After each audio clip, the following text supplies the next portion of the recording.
Welcome to our webinar on information about graduate courses in addictive behaviours.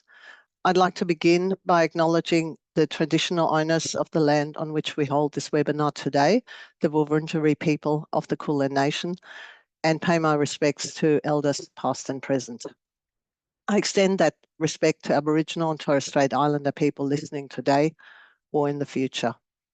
So my name is Kirsten Schlieparker and I'm the course director of the Master of Addictive Behaviours and its nested courses, the Graduate Certificate and Graduate Diploma of Addictive Behaviours.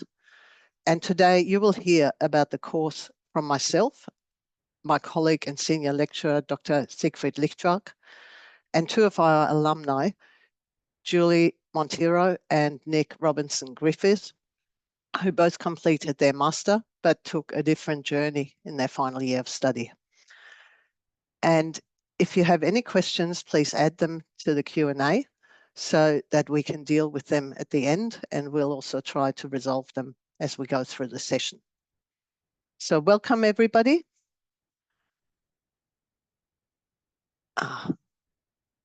So I want to acknowledge and recognise the people who developed the master program over 12 years ago. I was recently given a copy of an old newsletter with this photo, and there are quite a number of staff who are still working with us today, delivering this amazing course. And this is a testament to the strong commitment and passion of the many professionals in the alcohol and other drug or AOD field. Many of us are driven by a deep desire to make a positive impact on individuals and communities affected by substance use or addiction.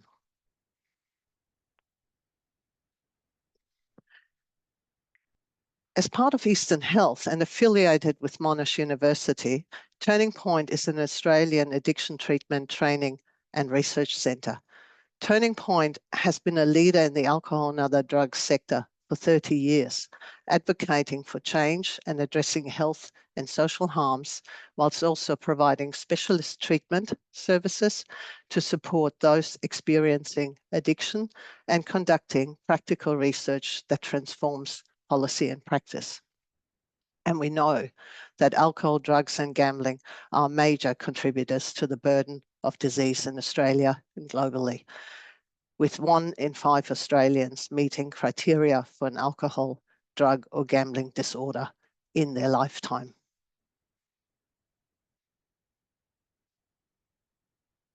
So why study with us?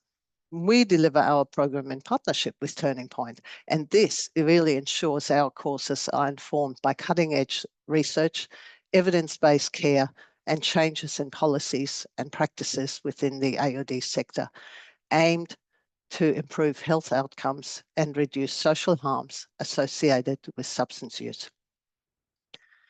The online and part-time format allows you to balance work, family, and study commitments.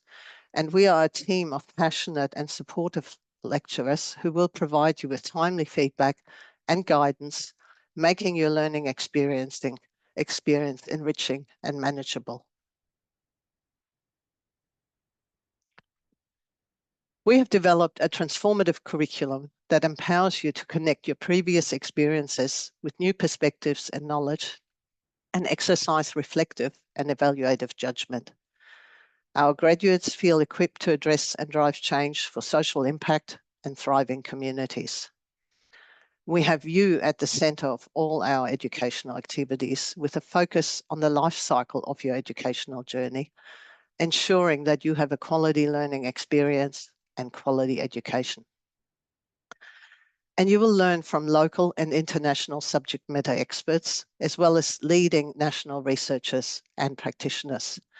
And our academics are recognised for their educational leadership and quality education delivery with national awards and international fellowships to the UK Higher Education Academy. So studying toward our courses or our Master of Addictive Behaviours at Monash offers a unique opportunity to delve deep into the complexities of addiction. You'll explore how addiction problems develop and persist and gain insights into the underlying mechanisms.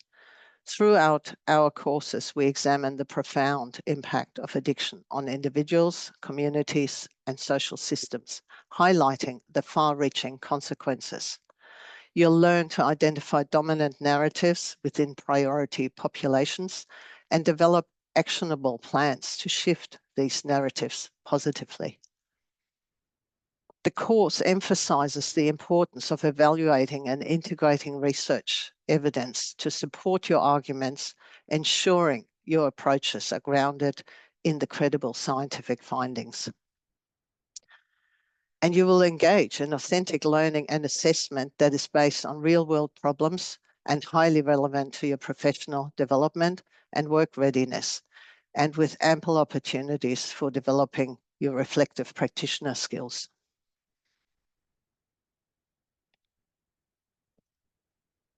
At Monash University, the Master of Addictive Behaviours offers a structured pathway through nested courses. So you can begin your journey with a graduate certificate and upon successful completion, continue your education to a graduate diploma and ultimately achieve a master degree. Or you may directly be accepted into the degree you have applied for originally. Regardless of your admission, each nested qualification builds upon the units delivered in the previous one, creating a seamless pathway for further study. There are 3 studies areas comprising foundation studies in year 1, advanced application studies in year 2, and specialist or research studies in year 3. And Siegfried is shortly going to expand on each of our year levels, whilst Nick and Julie can speak more about the different specialist study streams they selected in their final year. Depending on your prior qualifications and work experience, you may also be admitted to the Master at entry level 2, and this would allow you to complete the course within 2 years or 48 credit points. And here you would transition from year 1 straight into year 3. In 2025, we're really excited to be able to offer 2 start dates into our graduate certificate in February and July, and we're extending this to the other courses in 2026. Our graduate certificate is supported with scholarships for Victorians working in mental health and AOD. These are usually announced via the Department of Health and Turning Point websites around August or September for February intake. All further information, including entry requirements, etc., is available on the Monash University Find a Course site, and I will post those links into the chat shortly. Now for the exciting part. Our course really attracts a diverse range of students, reflecting a broad spectrum of ages, genders, roles, workplaces, and skills. And you can see on the right side the type of work and roles of our students. This diversity brings a wealth of experience and perspectives, enriching your learning environment and supporting an even more comprehensive understanding of addiction and its impacts. At the bottom of the slide are what we call real-world skills, and which past students have told us they have developed and refined during their course of study. And we're very enthusiastic about these because they align with the future demands of the fields and professions you are already in or seeking to enter, and equip you to respond to challenges of the ages and make meaningful impact or drive change. Sorry.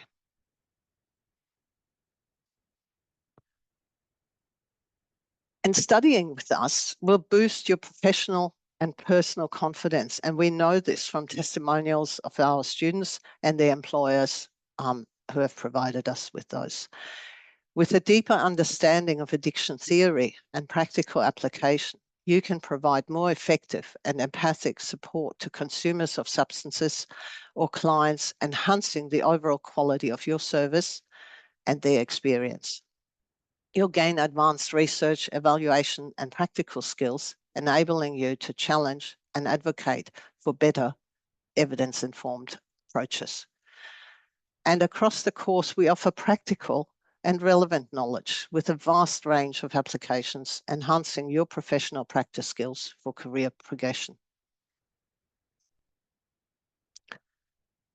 Since completing the course, students have reported significant improvements in several key areas, including knowledge and understanding of addictive behaviours and the biopsychosocial perspective, application of knowledge and skills, as well as skills that foster lifelong learning. And what is really important in a transformative curriculum is when students reflect back to us that they gained new perspectives and this altered their attitudes and beliefs. So my last slide is our invitation to join our student open night here at Turning Point in Richmond, Melbourne in August. You will find information on how to register on our Turning Point website or scan the QR code, and we will put the link into the chat again in a moment. So I conclude my part and now hand over to Siegfried, who will give you more details about how we organise the online learning environment and what you can expect in each of the years or courses. Thank you, Kirsten. Yeah, so welcome to the webinar from me as well. So I'm like to give you a bit of an overview about the what we teach and then the how we teach it. I know the next 3 slides are very busy, but I want to focus just on the unit topics rather than the rest of it. And each of these triangular slides that I'm showing you will represent 1 year. So the first one is the graduate certificate, which is the entry level. And let's look at the units for it. So we've got a focus on substance and behavioral addictions in a sort of introductory unit in the first semester. And the second semester will start with the screening and risk assessment of addiction focus. And then in between those sort of overarching topics, we teach a selection of other topics, and this is just a few of them. This is not a comprehensive list that I've got here because it doesn't fit on the slide. So there's basic pharmacology in there, there's public health and policy, there's AOD in the criminal justice system, and person-centered communication and engagement in the first year alone. Okay, let's have a look at the second year.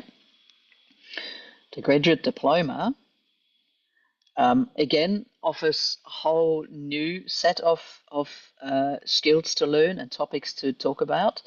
And these include mostly, the overarching focus is on the AOD treatment.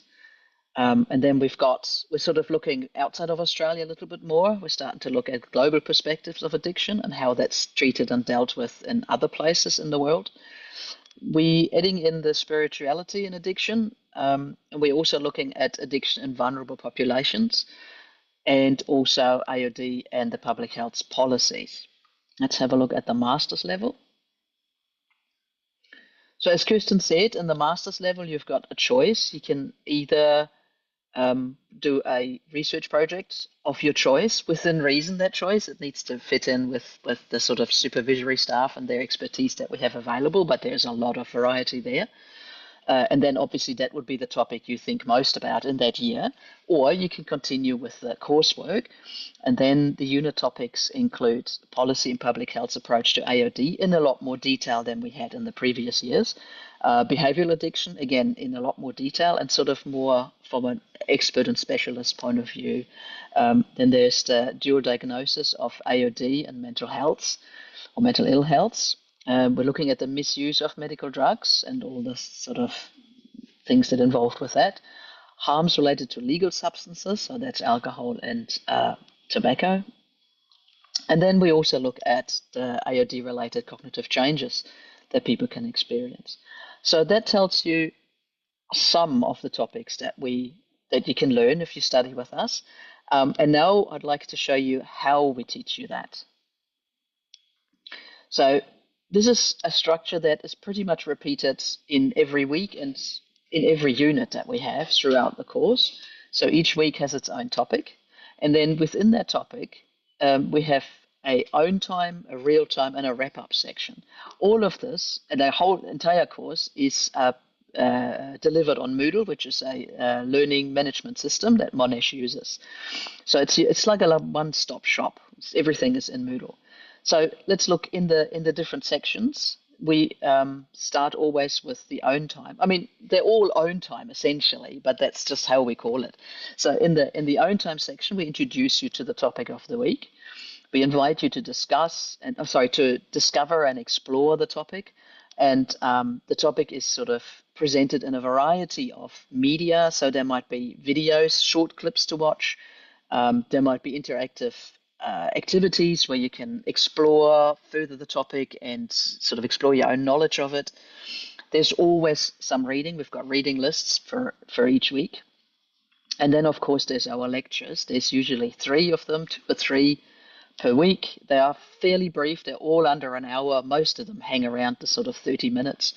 And they're pre-recorded, so you can watch them literally in your own time. Then we've got what we call the real-time section, which is where we have live Zoom sessions for an hour usually, where we meet and we teach study skills, or we talk about assignments and help you, to understand what they're expecting there, or we teach skills that are related to the AOD sector and stuff that you want to know and need to know. That's backed up then by study groups in some units, and or discussions that you can have with your peer groups, with the larger class. But often you have these study groups where you can just continue the discussions and the talks, and sometimes do work on assignments together as well. And then we've got the wrap up, which is kind of where we invite you to reflect on the week's learning, and then share those reflections with the larger class in the discussion forums in Moodle. Some of these discussion forums get marked, not all of them, but some of them do. And that, of course, then reminds us that there's always assignments and assessments too in a university course. We try to keep them very, very applicable, and there's a lot of choices in them about the topics that you can do on them. And we want to make sure that the assignments are very interesting to you, and they help you to further your practice, your own practice, whatever you're doing. So assignments can be in the shape of interactive activities. Then, of course, the typical, handing in a written piece, either, long answer questions or a brief essay sort of a thing. And of course, then you get copious feedback from our teaching staff to make sure that you keep learning and you learn from, what you've written and how to get better at it across the 3 years. That's pretty much all from me. So I hand you back over to Kirsten, and then we'll go for the fun part of the evening where we hear from the students, I think. Thank you so much, Siegfried. That's great. I'm going to stop sharing so we have our beautiful pictures. And I'd now like to come to the really fun part and important part of our webinar, which is to hear from our students and ask questions that you may have of them, or we ask questions for you.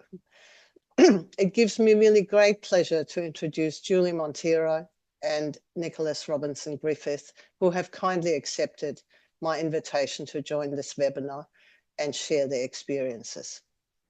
Julie completed her Master of Addictive Behaviours in 2024 and undertook the coursework stream in her final year.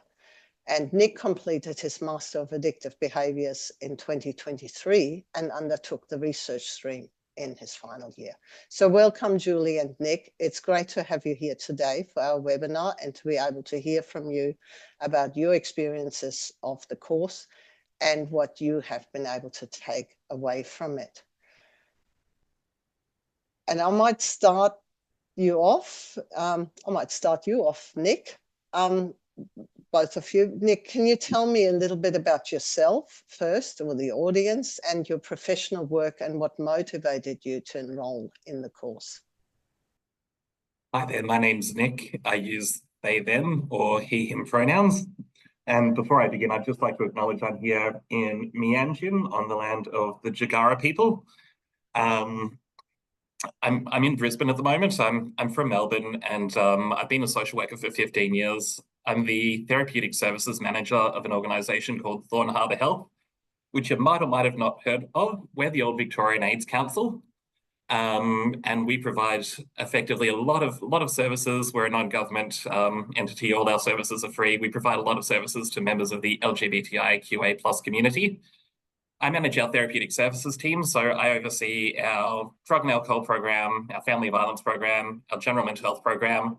and now our new financial counselling program and Medicare counselling program as well. So we've got about 60 staff working across the state, which is really exciting.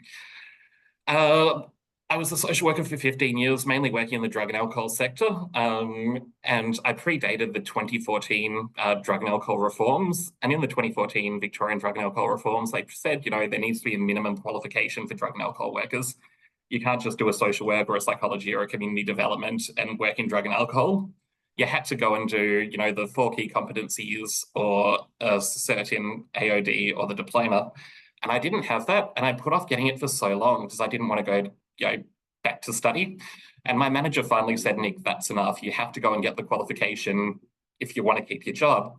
And showed me the papers on the course and said, you know what, you could actually go and do a course at university and test yourself and, you know, stop grumbling, I don't want to do these competencies, I know everything.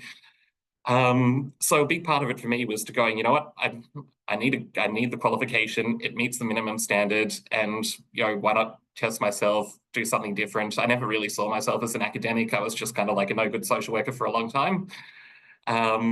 But it was, yeah, really, really enjoyable, and it certainly gave me the qualification I needed, and yeah, I was really pleased I did it. Thank you, Nick. That's great. And Julie, can you tell our audience a little bit about yourself and your professional work and what motivated you to enroll in the course? Thanks, Kirsten. I'm joining you from the land of the Bunurong people this evening, and just wanted to pay my respects to them. I've made some notes just to refer to. I've been nursing for around 20 years. I started off at the Alfred Hospital and worked in the HIV sector for many years. I now work as a community health nurse, and I do outreach to people experiencing homelessness. There were many reasons that motivated me to do this course. This course was recommended to me from nurses working in the AOD sector who noticed my curiosity and passion about my work. I was also finding that when I was working with clients who were using substances, I felt that I needed to learn more about addiction to provide the level of care that I really wanted to. I was also witnessing excellence in care being provided to clients by clinicians in the AOD sector, and really admired their work and saw really positive outcomes for some of our shared clients. A bit like Nick, over the years, I knew I needed to do some postgrad studies, but it was never the right time, and I hadn't found a course that really sparked my intense interest at the time. And lastly, I felt that my team leader, manager, program and organisation would be really supportive for me to study at this time and in this role. So that also helped me make the decision.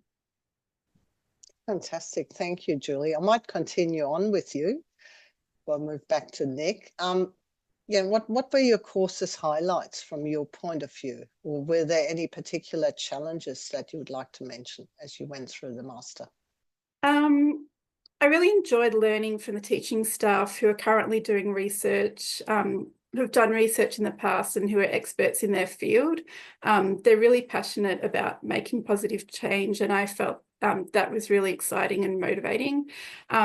The support from the teaching staff, I found they were kind, professional, understanding and very responsive.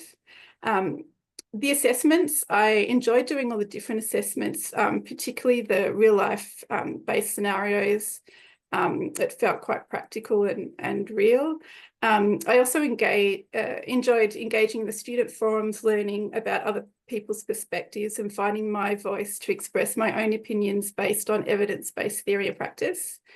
Coming from a social science background, I did a Bachelor of Arts in Social Sciences. I majored in legal studies after high school and worked in the magistrates courts for a number of years. I really enjoyed how we drew upon many disciplines in the course, including psychology, psychiatry, sociology, medicine, history, culture, and the law. Any challenges? There was nothing that was too hard, and with a lot of support, whatever happened over the 3 years, I managed to get through it, and without that support through the course and outside the course, it would have been more challenging. So I guess I was lucky that way. Thank you, Julie. Thank you.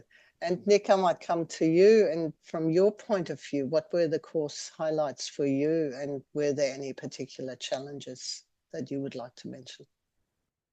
Absolutely. And I think for me, with challenges, I was always worried about working full time and then going back and studying and how I would make it work and how it would all go. But I think one of the highlights was how well the course was constructed, just in terms of being able to fit it around work, being able to use the technology, and also the way the course kept my interest. So it didn't feel like studying was a chore because it was something I was really excited to come back and do. It was very different to my undergrad when it was like sit in a class for 3 hours and listen. So I just loved how interactive the subject matter was and how interesting the subject matter was. I think yeah, similar to Julie, the real world case studies, and especially with the changing the narrative subjects, which I did early on. I think in the drug and alcohol sector, we all say, you know, we're non-judgmental workers, and that's so important. And we have a deep understanding of the underpinnings of addiction. We talk about trauma and a few other things, but to drill down into a case study, to look at specific priority populations and go, well, the way you might impact, you know, you might experience impactful substance use is different to somebody else who might not face the same levels of discrimination or impacts of colonization or microaggression. So it was so good just to see the drill down into the real world scenarios. And that was so beneficial for my work as well. So how it kept my interest and how it related back to my actual work was fantastic. And just quickly, I think one of the challenges for me was I did the master's research stream. And my research study was on the inclusion of transgender and non-binary and gender diverse people in public residential drug and alcohol services. And I remember a time when I was collecting feedback or collecting survey results from drug and alcohol workers around trans inclusion and got some really distressing material, like some really transphobic stuff that was, I'm like, oh God, these people are in our sector. And it was quite upsetting. But having the support of my researchers, including Kirsten, who was, you know, just more than an academic, but actually going, but how are you? Are you okay? What's this like? It absolutely made me feel cared for and welcome and supported. So I really appreciate the level of care from the professors and the teaching staff. Thank you so much, Nick. That's really lovely to hear. And what do you wish you had known, if anything, before you started the course? For me, how much I would enjoy it. I would have done it years ago. I thought it would just be like my old undergrad, but it was really interesting. And also the other thing I wish I knew, and I'm going to prefix this by saying this is not financial advice. I'm not an accountant. Please see an accountant. But the courses are effectively through fee help, which kind of works like HECS. Like you can put it on your HECS. But fee help is a tax deduction if it's related to you maintaining employment or improving your chances of employment. So I was able to speak to it with my accountant, who said, actually, you can claim back your course fees because you're absolutely eligible to. And I wish I knew that earlier on. But it's certainly something to look into because it really helped, you know, especially at my age. I don't want to balloon my HECS debt out. So I'd certainly recommend that you speak to an accountant or a tax professional and explore your options. That's a great piece of advice, Nick. It's really good. Julie, have you got anything that you wish you had known? Yeah, I guess a bit like Nick, if I knew what it was going to be like, I probably would have done it years ago too. I just got so much out of it, personally and professionally. I wish I knew that I'd be able to do it. And that I'd be well supported and that I'd really enjoy it. And also, I wish I knew that my IT skills would be adequate enough to tackle any assignment and that if they weren't, I would get the support to get through it. And lastly, I guess I wish I knew that I would be successful getting a couple of scholarships, which really helped me financially. But of course, you never know that going into it, whether you'll be successful with that or not. That's a good piece of information too, the scholarships. I mean, Monash website has a range of scholarships available as well if you're not working in the AOD or mental health or nursing sector, but the ANMF, the Nursing Federation Australia, has scholarships. The Department of Health in Victoria has scholarships for postgraduate studies across a range of fields. Not so you don't just have to qualify by working in the AOD sector. There are also other types of scholarships. So looking at different sites and exploring what is around is really, really important. So how has the course assisted you in your work, Julie? I feel a lot more confident speaking with clients about their substance use now. It comes a lot more naturally. I feel more confident helping clients accessing support, and I'm more optimistic about their success with treatment and the treatments available, and knowing that there's so much research going on with new treatments all the time. I use what I learn in the course every day at work. It's opened up new opportunities at work. I'm part of a working group, and we're working on a new guideline, which I think, which is really exciting. And from that, I might engage in doing some writing, some project work around that, possibly. We'll see. And now that I've done postgraduate studies, I feel that I'm thinking differently and expressing myself differently at work, and it's just really opened up yeah, my experience of my job. That's fantastic. Thank you, Julie. Nick, has any of the course assisted you in your work? Absolutely. So having the postgraduate qualifications, especially on the resume, certainly opens doors and does help me at work. I think having the course content, specifically learning about critical thinking, critical reflection, being able to deconstruct a client case study with, or a client experience with a supervisor who presents you with a complex client going, hey, I really need help, and talking about underpinning reasons, what else might be going on, how to view it through a really kind of person-centered lens has certainly helped me in my social work practice.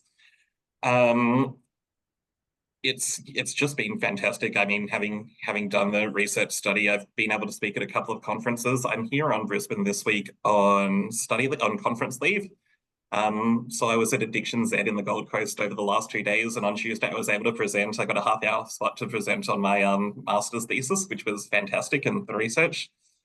Last year I went to Lisbon Addictions in Portugal, and my work paid for me to go to Portugal, which was amazing to again present at Lisbon Addictions. And I've spoken at Canberra as well and Victoria, so it's just been incredible. I was the first person in my family to go to university, and I never really thought of myself as an academic, but it's just, yeah, totally changed my career trajectory and given me a lot of opportunities. So it was very much well worth it and really enjoyable. That's so lovely to hear, Nick. And yes, we're very much following you presenting in Lisbon Addictions. We're looking at some of the chats. Is there anything else you would like to add that you might have advice to our audience?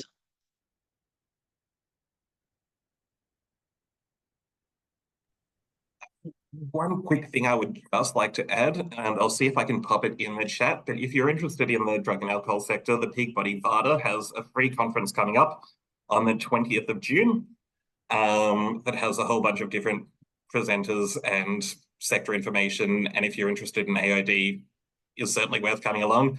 I'll be working the Thorn Harbour booth, so please feel welcome to come up and get some resources. But I'll see if I can figure out how to put the event in the chat now. I can do that, but the VADA conference is actually, you'll be on a waiting list now. Oh, okay. So we've got a question about whether the course is appropriate for someone who has recently completed a bachelor's degree and is aiming to pursue addiction research at the master level, rather than coming from a background of work experience. Absolutely. The prerequisite or entry qualification to a postgraduate course is a Australian bachelor qualification or equivalent. you'll be going through the 3 years. You can pursue the research stream in the final year of study, and this successfully pursuing that is really a pathway to higher research studies, like towards a PhD by research. So that, even though it's a master by coursework, we have the offer of the research stream allows you then to finish that master and qualify for PhD entry with research experience. So that is something that's there. Are there any other questions? There's one more question maybe.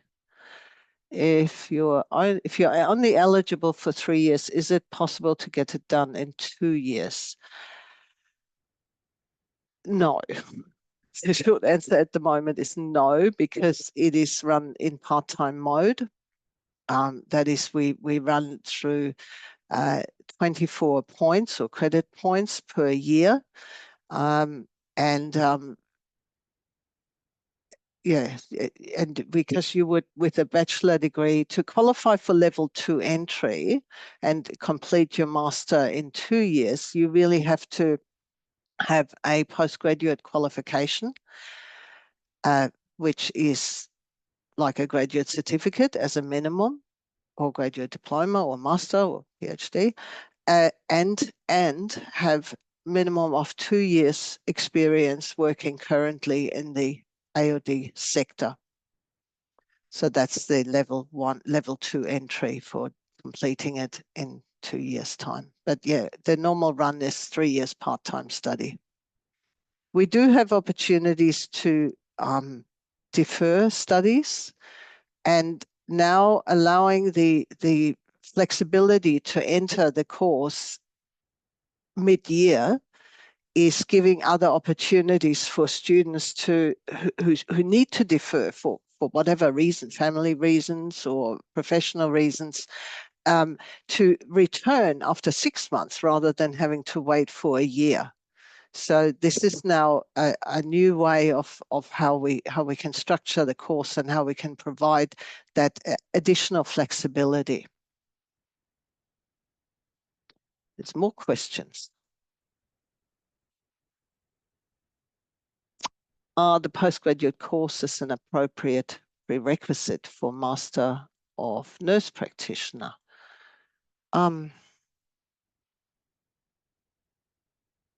For someone wanting to specialize in AOD. We have one student who completed our graduate diploma last year, and it was one of the little testimonials in one of the slides, who really, he was an AOD worker, has been for a long time, completed this graduate course, and it has just amplified his career in taking on greater managerial roles in his current workplace and being supported professionally from the workplace to now pursue a nurse practitioner course. So there's definitely, there is that opportunity for it. Qualified social worker with 15 years, absolutely. I mean, they're cognate discipline qualifications to enter our course, and of course that includes social work. Even if you don't have current client interfacing, of course, we don't, not everybody, we also have people that are working in the public health sector, that are working in policy, in government, in education. So not everybody is at the client interface there. And career opportunities, Jesus, oh. Yeah, well, look, it's a growing sector, it's a growing need. We know that. I think you both can attest to that too. The opportunities, the deficit narratives that prevail in in priority populations, in populations that are marginalized, CALD communities, etc., etc. There is so much there that the needs, the complexities of addiction today, as we know, is 1 in 5 people are affected in the course of their lifetime. That means, you probably know somebody or somebody in your family. So there's so many different ways of needing to provide support in, with careers, whether people become peer support worker, they become AOD workers, they want to challenge, opportunities for different best practice, etc., etc. And I think the opportunities are just there for where you spark your interest. What we'll support you with is really developing these real world skills that allow you that are transferable to any profession of the future that you might want to seek. Yeah, that's what do you have anything to add to that, Siegfried or Julie or Nick? I think another really important part is the whole policy development. People because AOD is so stigmatized and marginalized in a lot of ways, having people in the policy sector that understand AOD and similar issues, there's a lot of intersectionality there, that understand those issues. There's a lot of need for that. So it's not just on the coalface. There's a lot of background work, government work, research work like the guidelines and things, advocacy work. There's a lot to be done. Whatever takes your fancy, there's bound to be a job in the AOD sector for you. Community services internationally, it's we know that it is internationally a huge concern, and it's not going to get less. And harm reduction is one big area that we look at. There's so many different opportunities. If you have a Cert 4, I take it it's a Cert 4 in the vocational one for AOD, and the diploma in AOD subject. How long does it take to complete the course?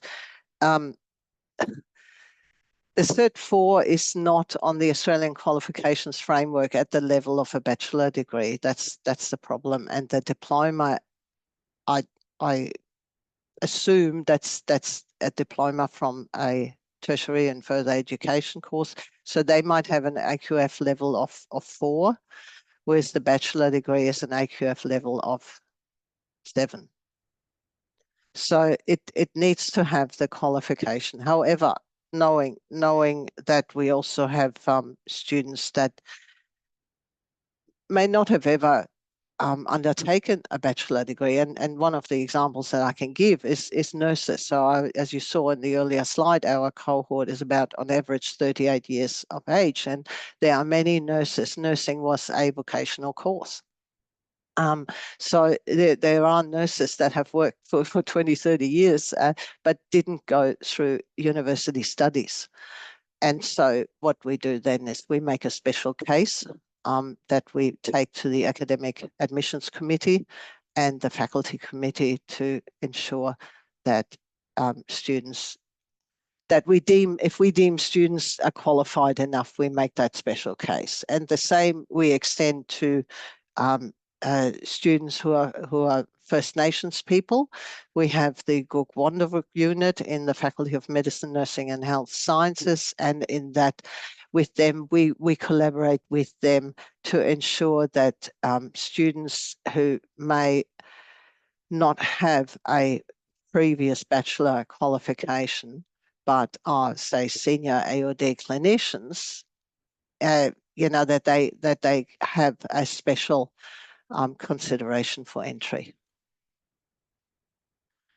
And am I answering all the questions anymore? It's all for the moment. Okay. We will record, this is recorded, and we will load this to our website and Turning Point. I've sent the links through the chat. I'm sorry about my earlier microphone. I pulled it down. We have that open night on the 26th of August. We will also have current students there to talk about their experience. We invite past students again. We bring students in from from previous years to share their experiences with our current cohort in their assessment tasks, to share their assessment tasks. And Nick and Julie both were kind to share, assessment tasks in the past to our students. So this really fosters so much of a community spirit of collaborative learning, as well as, it's that peer learning support that we can bring as well into our course. Are there any more questions? If not, then I will close the seminar for today, and thank you all very much for attending. Thank you.